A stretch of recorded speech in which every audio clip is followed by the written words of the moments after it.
Hi everyone, and welcome to the sex and relationships conversation that somehow Martyn Sibley has managed to drag me into. I don't know how he's coerced me, but he has. And we're just going to do some quick introductions. So why don't we start with Martyn? Go on, you go first. Yeah, hi everyone, welcome to today's chat. We were just discussing how to introduce ourselves without sounding kind of corny or cheesy. But I mean, I have SMA type 2, which I guess is relevant for lots of people watching this. Generally, yeah, just an advocate for inclusion and run a business that's to do with business and marketing and disability. And yeah, kind of embarrassed and excited to talk about today's topic as well. Thanks, Martyn. Molly? I'm Molly. I run a disabled parenting blog on Instagram. I'm definitely nervous, but once you get me started talking about this, then I definitely go too far in the other direction. So you'll leave knowing me very well at the end of this. That's a great setup. I love that. Very good. And hi everyone, Josh Wintersgill, SMA type 3. Not something that I talk about hugely, sex and relationships, but I don't mind talking about it. It's easier with a bit of alcohol on board normally, but I think, really I'm here today to help sort of guide the conversation, but also bring a different perspective on sort of, maybe some experiences that I've had. And, I was probably a late starter in the grand scheme of things when it comes to sex and stuff, but, that's not a problem. But I think we'll touch base on that later and talk about relationships and dating and all that sort of stuff, and, looking at the care side as well. So that's the three of us. Let's get stuck in and start with, maybe let's talk about sort of relationships and kind of when we first sort of started having relationships and how we found it between the three of us, and sort of any points that stick out. How did we meet partners, or the partners that we're with today, and what worked and what hasn't worked? So if we start in the order again, let's go with Martyn. And Martyn, just explain a little bit about what you remember in terms of relationships. Yeah, sure. I was going to reflect on the fact we're all a bit nervous on the topic. I think obviously as individuals, it's kind of weird to open up on something that's quite a personal topic. But I also think it's really important that we are doing this video, this conversation, because, obviously sex is how we continue the human race on a really fundamental, basic biological level. And so the fact that it's always a bit taboo and embarrassing is a weird one to me, actually, that why is it as a society we are generally a bit awkward about this kind of topic. And I think as people with SMA, it's stating the bleeding obvious, but we still want to find love and have good sex. And Molly's got Molly's a mother, and I would still love one day to be a dad, and obviously you can speak to some of that yourself, Josh. But I think there's so much about this topic that's really almost like human rights. It's just to be a person is very normal with these topics. So it's weird that it's taboo, but for whatever weird cultural reason it is. So I'm glad that we're breaking through our personal uncomfortable levels for the greater good, if you like. Just to share a few random overarching thoughts. I mean, when I was a kid, I always sort of had what you'd say is a girlfriend, but it was not sexual relationship. Being a kid, it was very, childlike, holding hands in the playground at primary school and bit of kissing at secondary school. So to some degree, and I went to a mainstream inclusive school, so that just to set that scene, it doesn't matter either way, to be honest, but all of my girlfriends when I was a child were not disabled. And then, I still definitely, as I got late teens, got a bit of a complex of, it felt like everyone else had sex and I hadn't, and almost that the hormones and the insecurities, and is it because I'm in a wheelchair, and all those sorts of things that I felt, but I'm sure wheelchair or not, disabled or not, you know, it's a pretty insecure time anyway, right? But yeah, so I don't know, again, you'll come into your story later, Josh, of feeling that you were later to the party, shall we say, but I lost my virginity at 19 when I was at university. So I'm not going to carry on loads more. We'll all sort of loop back around with different anecdotes, but yeah, I mean, it's always been important to be in a relationship, and I suppose maybe as I've got a bit older, there was that realizing that I want the right person, not any person, and that came from loving me a bit more, to get philosophical. So maybe that thing of needing to be in a relationship when I was those younger years was partly through insecurity as well. But yeah, and then sort of had, you know, some good fun, shall we say, at university, some dating app, you know, website, match.com stuff when I lived in London. And then I met Kasia 8 years ago, and we're, you know, having had those earlier experimental experiences of different relationships. We've been together 8 years and we're engaged to be married. And as we said before we started talking, there's obviously a very different nature to a long-term relationship as there is in those earlier days. So I think that's probably a good starter for 10 anyway. So I'll pass over to Molly. I can't remember the question. I was really enjoying your speaking. It was more just talking about sort of maybe relationships when you were younger, Molly, and how you found that, you know, yeah, disability and that sort of thing. I've always had really long relationships, so they've always gotten to a point of getting more comfortable. So I've never. My dating history is strange. So I got my first boyfriend I had when I was 14, but much the same with Martyn. It was never really like, there was no passion. We were just children, kind of figuring ourselves out and kind of trying to navigate the world of being a teenager, which is hard enough, let alone when you have, you know, body issues and wondering why you can't be like everyone else and all of that stupid stuff that just comes with hormones and ridiculousness. I did go to a mainstream school, but he was also in a wheelchair. He had cerebral palsy. But we were best friends from when I was about 6. And then as the years went on, it kind of developed. But yeah, as I said, it was never particularly passionate. And I was just under the impression that that was because I just didn't have that kind of passion, that drive. I wasn't a sexual person, which I did really at that point blame completely on the disability. I just thought, well, that's just me. But you grow apart, and we broke up, and my second boyfriend, I mean, that changed completely. And I think that experience of just having someone who, I mean, so just wanted me so completely overlooked the fact that I was in a wheelchair, disabled or whatever. It didn't even come up. It never did. It was never a thing.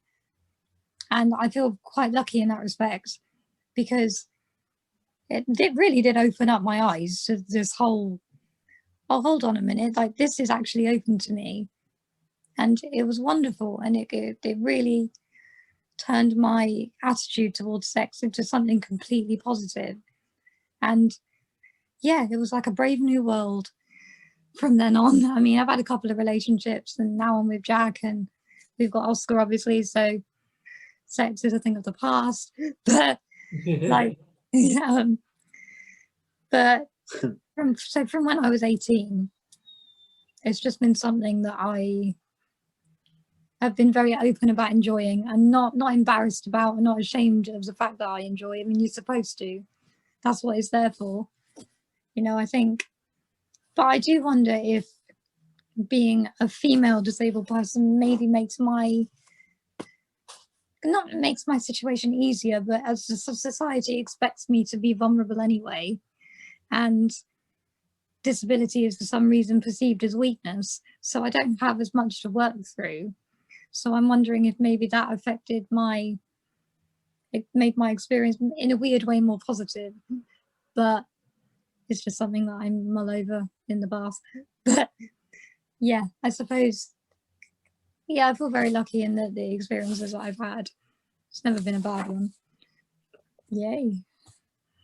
Thanks. No, thanks, Molly. That's really good, really insightful. Thanks. And I think from my side, mine was quite weird. I'd never really had a girl. My first serious relationship started actually at the back end of university, but I'd lost my virginity before that at 20. I think I was 20, something like that, 2021. It was just before it was the year before I'd finished university. And I've kind of found that, you know, through school, mainstream school, again, it was kind of that, for me, it wasn't necessarily, I think it was that, you know, seeing your friends being in relationships and then you not being in a relationship, and there was always people you were attracted to at school. But I don't think at that age you necessarily have the confidence to really maybe push, you know, and you're always concerned about how they might see you if you're really good friends with them, and then you ask them, you're always worried that might destroy your friendship if you rejected friends. And it's very hard. And I think in some respects, I would imagine there are, you know, children, probably late teenagers, and maybe at school, your friends might find you attractive, but might be embarrassed to open up and say that they find you attractive because of their friends. And I think it's one of these difficult subjects that I think needs to be spoken more with children, around relationships with people with disabilities, because it's perfectly normal and natural. But I think you know, if I knew at the time how, you know, those individuals were thinking about me as a disability, then I would have probably, you know, if they understood me more, or felt confident in approaching me, then that would be great. And maybe in the future that might help people or children see, or teenagers see people with disabilities slightly differently, maybe. I don't know. But I just felt at school it was quite a big thing for me, that I couldn't have those relationships and seeing your friends in them. And then I kind of went to college. College didn't really bother me that much. I was so focused on getting my college out the way and losing weight, because I was quite a big lad when I was younger. I went through a real phase of putting on lots of weight. And I think that really kind of hampered my confidence as well, because I think at the time I maybe didn't necessarily realize how big I was, and, you know, maybe people weren't attracted to me because of that. I don't know. But it was not until I'd finished college, it wasn't until I started college I realized how big I was. And then all of a sudden you're now knocking on 16, 17, and you've not got a girlfriend, and you've not really experienced all the things that, you know, people have experienced at college, and you kind of think, well, hang on a minute, this just feels a bit weird. So I kind of went through this phase of college of just smashing out a load of work, you know, focusing on my studies, not getting too bogged down in that relationship world, because I know it would eventually happen, right? You don't need to force it to happen. It should just naturally happen. And I then finished college, lost loads of weight, and then went to university. I thought, oh my God, I'm going to university, totally going to find someone and, like, you know, have a banging freshers week and maybe lose my virginity then. But actually it was the polar opposite. My care that I sorted when I went to uni didn't enable me to be flexible. I had to be in bed early, and, you know, you go out and you go and party, and all the naughty stuff starts happening at like 2-3 o'clock in the morning when you come back. By that point, I was pushing up Zeds whilst all I could hear was my friends coming back, and then, you know, all the noisy stuff happening, waking me up. And it was like, you know, although, you know, that's the uni vibe, for me it was in some respects it was like, you know, how can I, if I'm at university, how can I then have a relationship with somebody or go out and meet someone if I'm in bed at this time of night? And at that time, when I was at uni, it was kind of quite hard for me to kind of get my head around what was going on. And so I'd spent the best part of 2 years at uni with loads of people going out, bringing girls back. And there's me kind of really struggling and not really getting to, you know, not getting very lucky, so to speak. And, you know, when you try and, you know, speak to people in noisy nightclubs where lots of students socialize, it's very difficult to get that across. And I think, yes, people can be physically attracted to you, but I think in some respects we also rely on that, I would say, emotional and kind of, you know, that personality side that I think people are more, maybe more attracted to us in that sense. And when you're trying to meet people in those sorts of environments, it can be quite challenging for us. Well, for me, I found it quite challenging. Others may not, but and then it kind of got to university, nearly finished university. And then I lost my virginity at 21, or I think it was 21. And then I left, or towards the back end of university, got into my first proper relationship, which was formal, so to speak. And then since then, I've been sort of dating in and out of relationships, and now I'm with Nikki, and I've been with Nikki for 2 years now. Well, coming up, it'll be 2 years in May. Wow. So Yay. yeah, it's really nice, and we met online as well, which was quite cool. And I know, Martyn, you touched on the online stuff, and I know we'll touch on dating shortly, because you know it was, for me, it was, there's some interesting things in the dating world online that, you know, so I think there's some things that disabled people can do that might try and help help them a bit more to kind of get more people interested. But yeah, that's kind of my story, really. It's not, don't really know what else to say, to be honest, other than that. Well, I think considering we all felt a bit wary of what we were going to say, that all our stories are so interesting that I think it's really amazing, the different, we've all got SMA, but there's all that kind of different angles and takes on it. And when you look at the two words of the topic, sex and relationships, there's like the us bit, like the individual side, and then there's the other partner. But I think what we also all touched on is there's how you feel about yourself, like body image, self-confidence, self-love. But there's, Josh, you said something really interesting, that maybe someone wouldn't be with you or with a disabled person because of the worry of what others thought as well.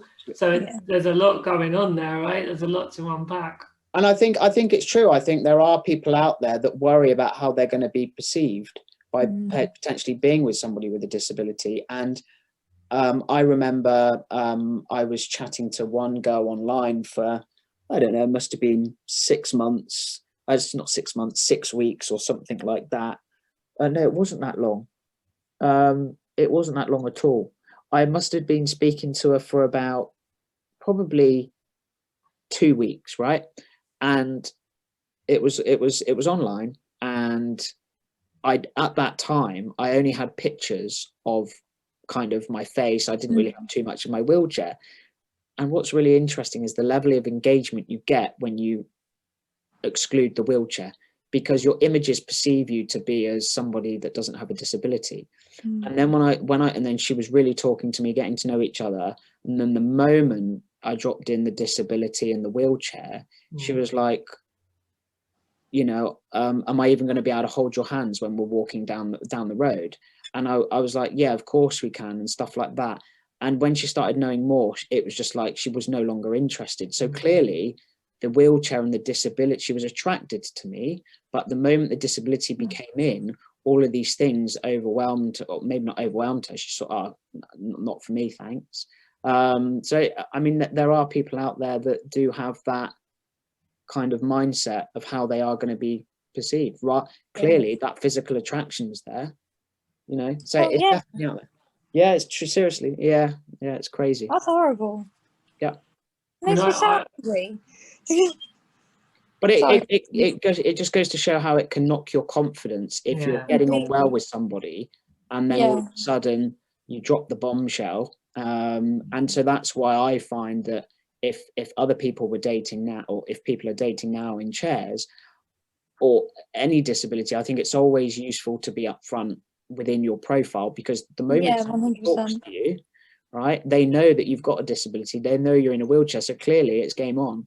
Like, make that profile picture needs to be all of you, exactly, you know, every single bit, and you need to be proud of it, showcase it. And I feel like if you know your worth and you feel it within yourself, all of you, including your metal bits, it shines through, and people go, that is a confident person. There is nothing sexier than confidence. Absolutely nothing. Doesn't matter how tall you are or how big your tits are. If you've got confidence, people are attracted to it. Yeah. But obviously that person is just beyond help. Yeah, it's just I mean, you know, there's so many different experiences that I've had, even sort of when you are out in bars chatting to people, and you know, sometimes you can get lucky, and then sometimes you just it's knowing how to approach people as well. And I think when you're certainly in a chair, it can be quite difficult to have that flirtatious approach to people as well. It's hard to get the balance right between people that are just, I mean, I don't go out anymore, but I tend to get harassed by people that seem to think that they're doing me a favour by giving me that kind of attention. And a friend of mine who's in a wheelchair, he's a bloke, he gets awful things happen to him. People grabbing him, and I mean, just he doesn't go out anymore because of it. Because like I think there's such a weird disconnect. People aren't used to seeing disabled people in that kind of environment, so it's like they short circuit and don't know how to react to it. Do you know, what I find so fascinating about all of this is in the modern world, disability has only kind of accelerated in the last, you know, 20, 30 years with the, you know, the Disability Act and all that sort of stuff, and equality, and it's really starting to come to the forefront. And now, because people with disabilities are more connected now than ever, we're able to be more, you know, more engaging. Things are more accessible now. We're out there, and I think, you know, society as how they perceive disability has really come on leaps and bounds. And I still think, you know, that acceptance and recognition in society is there now, but it's then how then coming to terms with how then society perceives people from a sexual perspective in the modern world, which there's clearly a large proportion of people that, you know, aren't there yet. And I think it will just happen over time. You know, are out there, all these positive stories that we see, people sharing their experiences like we are today. Yeah, it's all adds to that way of educating, awareness of actually, you know, sex and disability and relationships is great. And I think it just happens with time now. Yeah, I think like the whole, whether it's sex relationships or it's travel, which, you know, you and I, Josh, do a lot about work-wise around travel, whatever the topic is, the bigger barrier is society's views, and it's just rightly or wrongly a slow burner, but it does gradually change. But I think maybe it sounds a bit too simplistic, but the way I've always squared up those examples where someone basically wouldn't or couldn't be with me because I'm disabled was almost along the lines of, even if I wasn't disabled, but they didn't want to be with me because I had brown hair, or like, I just took it like, okay, we're not meant to be together. Whereas the flip side is the relationships that I did have that were amazing. And at, you know, this stage with Kasha, we are meant to be together, and she's accepted me in all my weird and quirky ways, you know. So I think it's easier said than done maybe when you're single, because it hurts like hell when someone, if you're turned down and rejected, full stop, it's horrible, right? But when you know it's because you're disabled, it stings a bit more, I think. It's so frustrating. Yeah, absolutely. But I guess we, the three of us, can speak to people that are younger, or, you know, still searching, shall we say, might even be younger, but searching, that, you know, love is out there, and there are people that will They do exist. They very much do exist. Yeah, exactly. Of course they do. And that's the sort of upside, the hope, the optimism side. But I think the realism is there are idiots and there are horrible people, and we're going to collide with them on the way. There are still racists around, you know. There's always going to be a faction of society that makes a snap judgment and doesn't like you for it. Yeah, it's a cruel reality of the world we live in, sadly. Okay. So that's relationships kind of done, and a little bit about, you know, our journeys in terms of how our relationships have kind of progressed, and kind of a bit about our experiences of relationships and disability. In terms of where we are in our relationships now, Martyn, you've been with Keisha 8 years. Molly, how long have you been with Jack? Is it Jack? 5.5, yeah. 5 years. And I've Five been and a half with years. Nicola 2. So what I'd like to do is start with Martyn again, because 8 years is a very long time. And I think if, Martyn, you could just talk a little bit about the evolution of that relationship from the start to where you are now, in terms of, you know, in terms of that care side, how you've managed the relationship, and, you know, what Keisha does, and the kind of the boundaries that you set, because, you know, we set out at the beginning that there is no right or wrong to how couples manage their relationships. But I think it's, you know, certainly maybe from an SMA point of view, it might be quite interesting to see how you've managed that. And then we'll go to Molly, and then I can talk about, you know, where I am. Perfect. Yeah, well, whether I won't go massively into dating because we've kind of touched upon it, but, you know, generally I met most of my girlfriends in sort of friends of friends or at uni, or that kind of everyday life. But I had a couple of dates and they didn't really become relationships actually. But just to mention, there was, whether it was on a app or whether it was via a friend, I did some of the dating stuff. And so I wanted to just mention that there was always that apprehension if I didn't necessarily want to go with my PA, who I would feel was sat like a third wheel, and it was a bit awkward. But then the other side of the concern or the anxiety is if they weren't with me and I needed help to go to the toilet, or, you know, I normally have help cutting up my food and like the sort of stuff that the PA would always do, it maybe felt on a first date particularly a bit awkward asking someone you've not met. And it's not to hide the disability, but it's still just not knowing the person very well. So yeah, I think there was, you know, for whatever way I was thrown together with that person, apps or you know, destiny, if you like, there was some of those considerations before almost being officially a couple.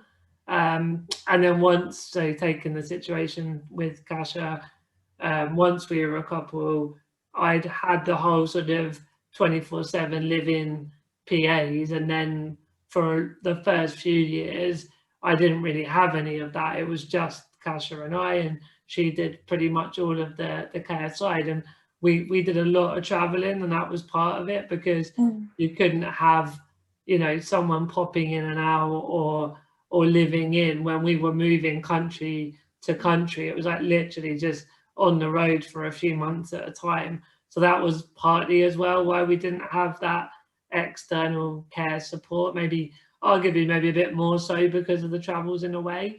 But for whatever the reason, she did a lot of the care input.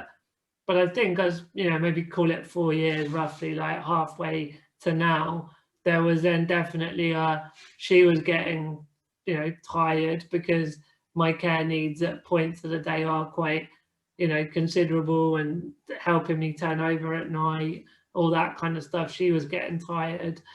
Also, she was very much supporting my lifestyle, so it was a lot of my work trips and my interests, and she was sort of coming along, and together we were very happy, but it was still more my world than her own world. And so I think, yeah, the long and the short of all this is that there needed to be a change, that I had the care support to carry on being independent and do my job and my interests. She then was more able to find things that she wanted to do that maybe I didn't want to be as involved in, but then still to have that, it's almost a Venn diagram, right? The two circles where they overlap. We still wanted to make sure there was still us time. And so maybe not always having a personal care assistant sat around in the background when we were on our own. So yeah, it's quite intricate, and it's changed over time, and it's never perfect because we all have different days, different energies, different moods, different activities. But I think the big learning is that I always need the funding and the input from personal care assistants, but have the flexibility that they can come and go a bit so we have our alone time as well.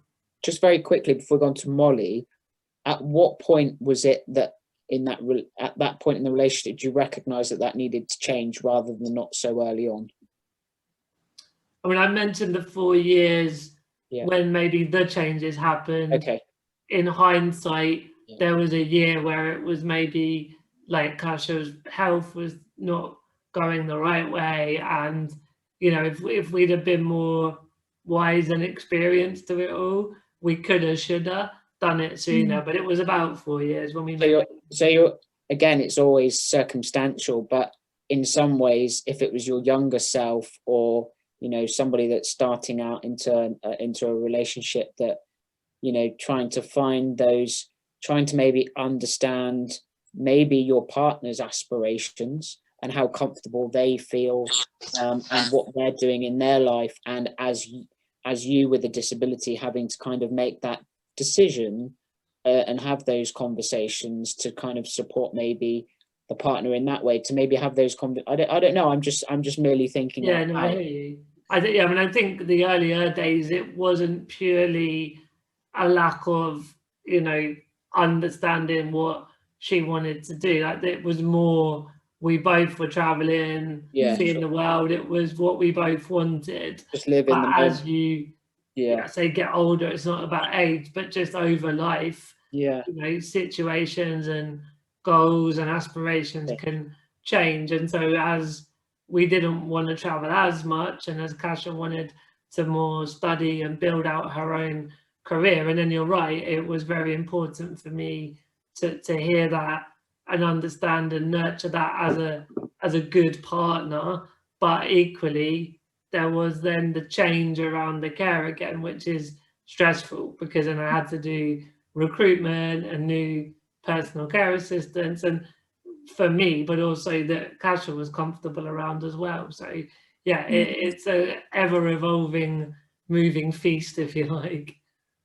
Okay, that sounds like very natural, though, like a natural process for you both. Definitely, yeah. What about you, Molly? What was the original question, or am I following on from that? I guess it was what you want to say, Molly, really. Oh, hang on, I've got an alarm going off, sorry. It was more to do about maybe you know, your relationship with Jack, because you've been with Jack now 5 years. So it was maybe getting your view on how your relationships evolved, and you know, maybe some of those decisions that you've made to kind of better that relationship for whatever reason. I mean, I think by the time I got with Jack, I'd been in maybe 3 relationships previously, so I was kind of pretty, I don't know what the right word is. I knew how to kind of set up the expectations pretty early on. I wanted, before we got together, I had to make 100% sure that this is what it means to be with me.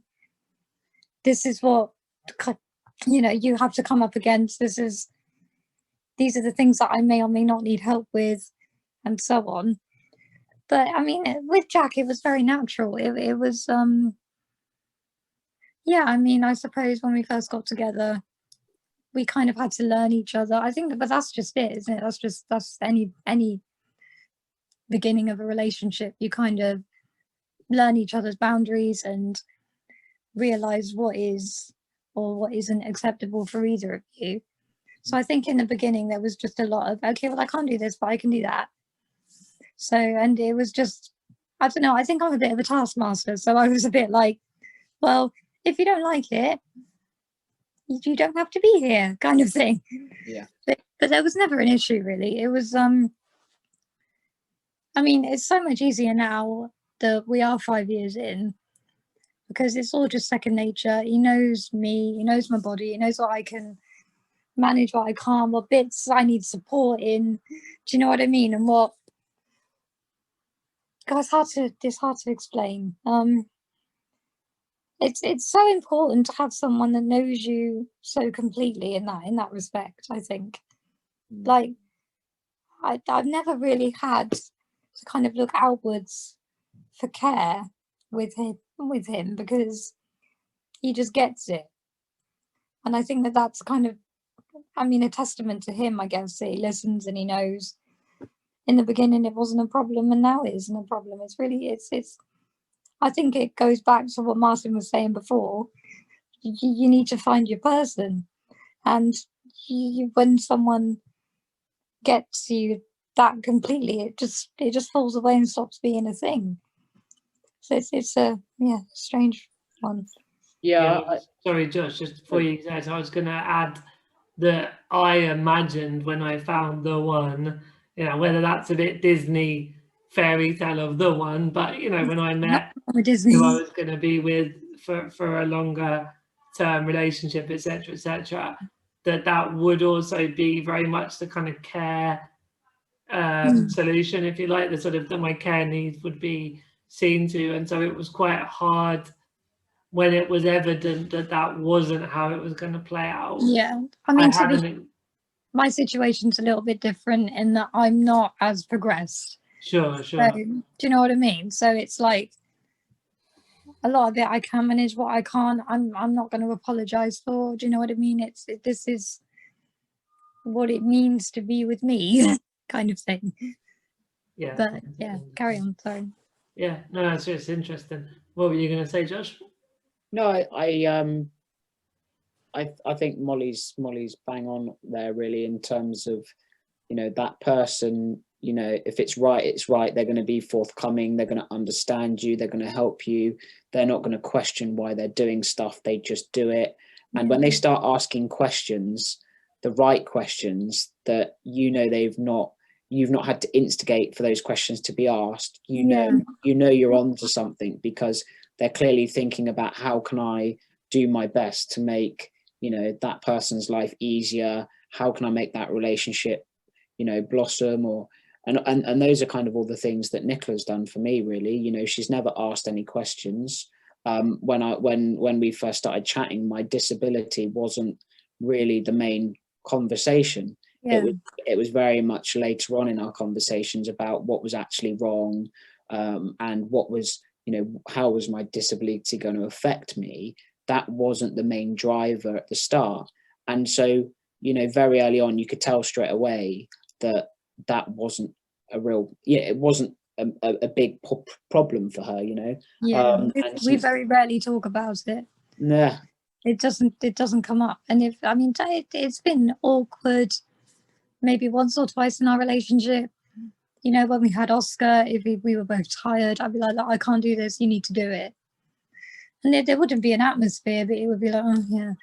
And at that point I would feel guilty, because I know that it's not equal in certain ways, and it's hard, and you do feel a bit like, oh God, I'm sorry. But you need to be with someone who would never make you feel guilty for it, and would recognize that you are struggling with the fact that they maybe have a bit more of a load than you do, and go, look, no, it's fine, don't be silly, and then that's enough. Do you know what I mean? Because I think it's a really important point that I think we all have to recognize. And I think for us, because we're in terms of the support that maybe me and Martyn require, I don't know how much support you require, but sometimes it's very easy when you're in a relationship, because you get care all the time. It's very easy to say, can I have this, please? Can you do that? Can you help me with this? Can you move my arm here? I'm with you. And when you're having those conversations with your partner, to kind of when your carers aren't around, you might ask your partner to say, can you do this for me, please? Can you do that? And then they've just come back. Get that dynamic is a bit tentative. I think it's learning as a person with that disability to kind of recognize the signs of when you need to maybe just think, actually, although I need the help, I've got to recognize that, maybe my partner has had a stressful day. And maybe I just need to kind of, maybe try and think about what it is that I'm actually asking them to do. That mental toll is quite severe as well, isn't it? And and I think that's something that I've learned, and I try and be more aware of what it is that I'm actually asking for, and recognizing, actually, if Nicola's had a bad day, how can I kind of you know, maybe take some of that strain away. So I think that's just something you learn with your partner as well, but it's recognizing that it's relationships in general. I think you know, everyone works out that balance, and that from my point of view never changes. There's always going to be that, you know, as you both evolve, you're always learning each other. And sometimes you do get it wrong, and you know that, you know, Jack will come home and I'll be like, oh, can you take this upstairs? Can you do this for me? Oscar needs a bath, I can't do that. Can you sort this out? And sometimes he'll just look at me like, yeah. And I think, I overdid it there. And I shouldn't have. I should have just let him get in. And it's things like that. It's that you're always learning. You know, you can't always get it right. And then I'll be like, oh no, don't worry, sorry, it's fine. It doesn't matter. So can sorry, anyway, go on. No, crack on. It's fine. Okay. I was going to say, can we talk a little bit more, you know, because we've got maybe 10 minutes left. And I will kind of want to draw out maybe the positive sides of actually, you know, being in a relationship and what that enables us to do, maybe have more freedom, you know, maybe it gives us more of a positive attitude, you know, maybe draw on the positives, or we talk maybe some top tips between the three of us in terms of dating and relationships, and maybe, you know, what has worked well for us that we may recommend others to try when they're dating and stuff like that.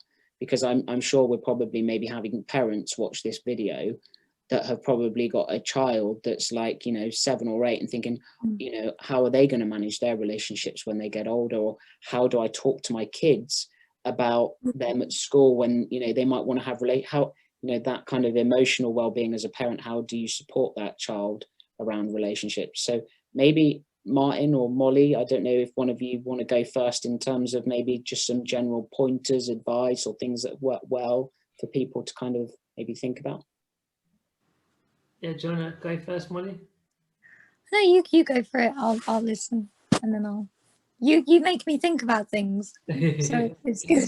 Martyn does that naturally, Molly. He does it with everyone. But I guess one quick thing was to build on what we just said before, because I think we can all get, as people with SMA, very focused on, because I like what you said there, Josh, of the people watching. There's, you know, kids with SMA, adults with SMA, families with kids with SMA, and I think we have to understand, you know, what SMA is and how it affects our lives. But I really think your point before is important, of it's not just, oh, my care needs had to be seen to differently, but it's also how can I support Kasia, like make her a cup of tea sometimes, or you know, we have a household, so how do I, obviously that involves PAs, but help put the bins out, you know? So I think we've all just kind of agreed on that, but I just really wanted to hit that point home a little bit harder. It's not just who does the care or not, it's actually looking after your partner, even though you've got SMA, that emotional. It doesn't get you out of being a decent partner. Exactly. You have to put the work in regardless. 100%. Yeah, no, it's so true. And yeah, I think let's do some top tips and some, you know, general takeaways. But I mean, I think it's billed as sex and relationships, and we've not touched upon sex. And I don't want to go graphic or too, you know, too into it on a family-friendly chat. But well, it's hard to know the balance, isn't it? I haven't been sure about what to say. But I mean, from my side, there's an anecdote that I think is humorous, because I believe humor breaks down taboos and barriers. Sex is so funny. Yeah. I mean, it is. It is, isn't it? In general, right? In general. Yeah. I laugh too often. I think he's getting a complex. Poor Jack. Yeah, he's fine. He does great. Don't worry about it. Yeah, and I think my anecdote weaves in some of the SMA specifics that the audience hopefully will appreciate. So it was with my first girlfriend, so the one I lost my virginity to at university. Very much what you were saying, Josh. I think there's that, you know, there were late nights, drunk nights, things that got more sexual happened after 2 a.m. And so we blinded drunk, let's just say had a very good night sex-wise. I think probably like the, you know, diagrams and drawings and how-tos we can save for a different time maybe, but you know, at the end of the day, it's never stopped me, put it like that, if I'm having a good time. And we were lying there in the afterglow, and I was like, my rods feel weird. And you know, for anyone watching, most people are going to get the context of rods, but because of my scoliosis, I've got titanium rods in my back from when I was about 15, and I'd always worried, because I've got tighter hips and tighter hamstrings, that when having passionate sex, something might get overstretched or put out of place. But generally, it'd all been all right up to that point. Anyway, I was like, my rods feel weird, and I was like, I think they've popped out of place. I wasn't in pain, but it just felt wrong. I was like, something's wrong. So we phoned an ambulance, and it was like, my girlfriend said, my boyfriend, he's got SMA, and you know, had a good night, and we think his titanium rods have popped out of his spine, right? So I'm at Coventry Uni, so the Coventry ambulance service comes into my uni room. They've got the trolley. They put their hands underneath me to lift me. And I'm like, should they lift me? Is it going to do some damage to my spinal cord, you know? And he's like, hang on, what's this? And this is pre-smartphone, right? I've got like a Nokia 5210 type. That's a brick. Yeah, it's a brick. He pulls out my Nokia from under the middle of my back and says, there's a phone under you. And I'm like, my rods feel fine now as well. Oh no! It was the phone, not the rods. Good job you ain't had anyone on the end of the line. Yeah, true, right? And it wasn't on vibrate, thank God, as well. I love that your sex had to be like signalled by sirens. It was so good. Yeah, the house exploded. It's only fireworks, you need ambulance sirens. Brilliant. That's amazing. So as I say, I think I'll pass to Molly and yourself, Josh, to start closing off with some, you know, tips/final thoughts, really. Tips. But I just think that says a lot about, you know, sex is possible whether you're disabled or not. Well, exactly. Good whether you're disabled or not. You obviously have to have that partner that gets you and you get them. But as you said, Molly, it can be funny and create funny, humorous moments. I don't trust people that don't laugh when they're having sex, to be honest. Exactly. It's not a serious thing. You're supposed to be enjoying it. Yeah, totally. Yeah. So have you got anything, Molly, that you want to give in terms of top tips or anything you want to kind of add? Nothing I can say that will top his story. Sorry, Molly. It's fine. Okay. Well, I think from my side, I think, you know, confidence, which is something you drawn on at the beginning, Molly, is probably the biggest one. And 100%, yeah. just have confidence in themselves, and be open-minded, think outside the box. You've got to own it. Sorry? You've got to own it. Yes, you've absolutely got to own it. And I think, you know your limitations as somebody with your condition. Yeah. And you know what you can and cannot do. Set your boundaries. Don't push yourself, because you'll end up paying for it for weeks. Yeah. It's just enjoy yourself, but don't let your hip pop out of joint for it. It's not worth it. It's not.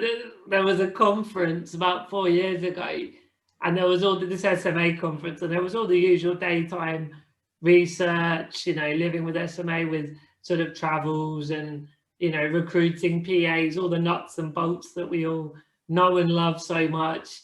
But there wasn't a topic on sex. And then in the bar, after everyone had got a bit drunk, it was sort of 11, 12 at night, and all these stories were flying around a little bit. Like you said, Josh, I think a bit of alcohol, yeah, we probably should have had a few more tonight, because it just loosens you up a bit more.